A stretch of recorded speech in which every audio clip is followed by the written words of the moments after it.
Dit soort defensie ik graag willen in de Kolmenvaart, maar dan hudder. Want er is op dit trein in Brabant te meer om te varen. Ze lezen het uit in een eigen filmpje.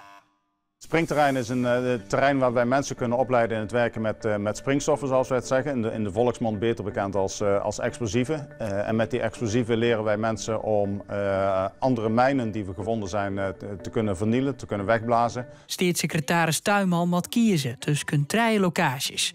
In Gelderland, bij Lelystad of de Kolmenwaard. Boeren en bewoners daar vinden dat laatste geen goed plan. We zijn hier voor het gebied, ook voor de recreatieondernemers, de recreanten, de inwoners, collega-landbouwbedrijven, daarom zijn we hier. We hebben een werkgroep die heel divers is.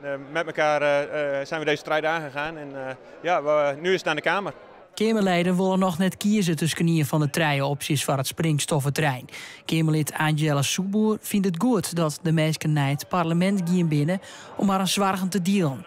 En die zwargen die heb ik al. Ik natuurlijk als vertegenwoordiger van het gebied, want je ziet het. Ik kom uit Noord-Friesland, ik ben geen defensie-wetvier, maar wel inwoner van het gebied en Kamerlid. En in die hoedanigheid heb ik die zwargen ook al duidelijk blikken een ondersteunssecretaris. De Tweede Kamer nam eerder het besluit dat Greensloon geen ploftrein en munitiedepot krijgt vanwege de aardbevingsproblemen. Dat zou ook gelden moeten voor de Kolmenwaard, vinden de bewoners. De aardbeving staat gelijk aan Groningen, maar dat houdt natuurlijk niet op bij de grens. Het valt eigenlijk wel onder het bevingsgebied, hè? Dat viert we wel eens. De staatssecretaris komt in juni-mei een vaststel voor het nieuwe springstoffentrein en munitiedepot.